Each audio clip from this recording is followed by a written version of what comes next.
Diversity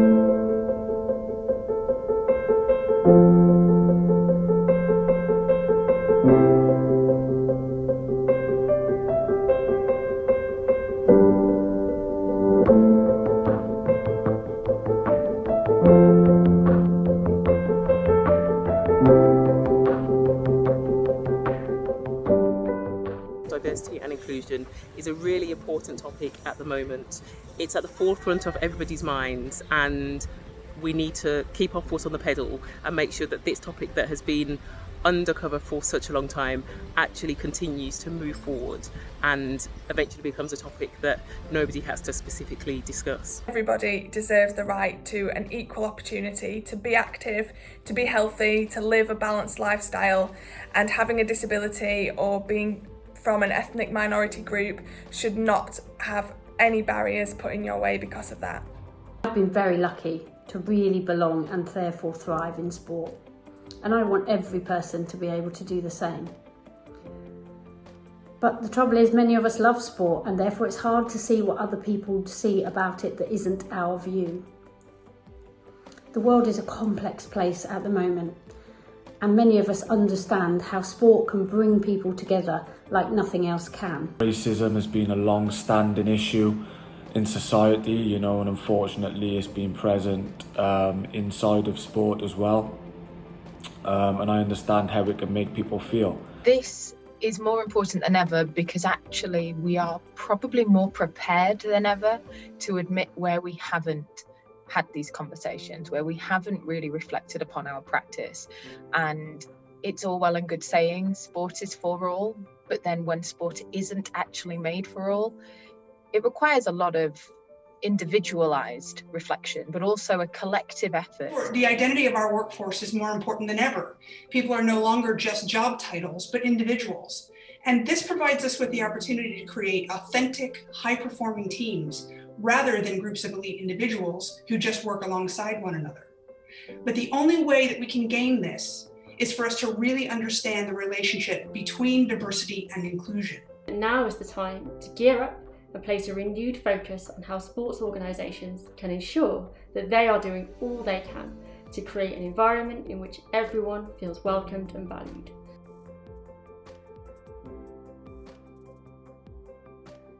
We should be more embracing, we should be more supportive, and we should provide opportunities for people with different backgrounds to ourselves to come into the sector, to provide a more balanced environment so that anyone can take part. And I fundamentally believe in the critical value that sport and physical activity has to play in our society. Its role in improving quality of life, in improving life chances, in benefiting mental health and well-being. But we're not seeing equal access and equal opportunity in sport. We must have a sector that represents our society. Everybody has a part to play, so whether you think it applies to you or not, we need everybody to come on board, to understand, to listen, and hopefully as a society we can move forward together. We're needed more now than ever. But we're also at a time with change and uncertainty and reduced budgets and lots of other barriers to cross. And I believe inclusion is the thing that will be the solution to those problems, not an additional thing that we need to think about.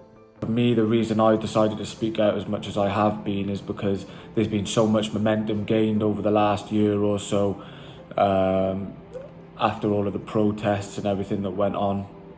And I really wanted to be part of that momentum and push for change. Despite advances in closing the fairness gap between disabled and non-disabled people's activity, COVID-19 is widening inequalities. But let's not remove all the positive progress you and we have made so far. It's not right, it's not fair that disabled people should be forgotten at any level or any programme. Any of us who have ever been athletes, and believe me, for myself, I use that term very loosely these days, will know the elation that comes from a proper team-driven win, where everyone has played a role in that victory, and that without what seems like even a small contribution, that win wouldn't have happened. This is as much true for teams in organizations as it is for teams on the playing fields and courts.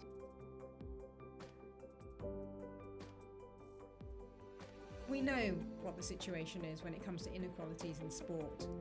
We've got the data, we've got the case studies, we've seen the reports. What are we going to do with it? It's time we turn what we know into real action that makes a lasting difference. Inclusion is a priority, whether that's in gyms, it's online things, that accessibility is really focused on, and that more representation is made for especially people with disabilities so that they can see people like them and they can do workouts that are suited to them, they can adapt and they can still train and be active and healthy. I think that's so important, and I would love to see that change going forwards. The sports sector doesn't sit in a vacuum. It shares many of the same challenges as any other organization in any other sector. So my hope is that, like so many others, the sports sector starts to recognize that what creates culture is the behavior of individuals within it. And what defines culture is the worst behavior that's tolerated. I see it as a role modeling opportunity for society.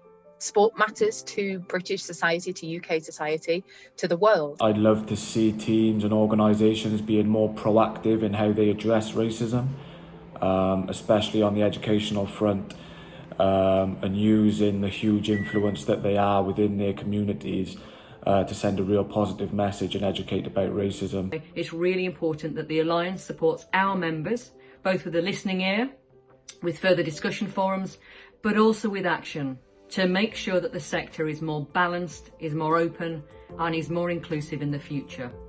I look forward to seeing how we develop and hope that in the next 10 years we don't even have to talk about this topic, because it will be central and core to everything we do in the sports sector.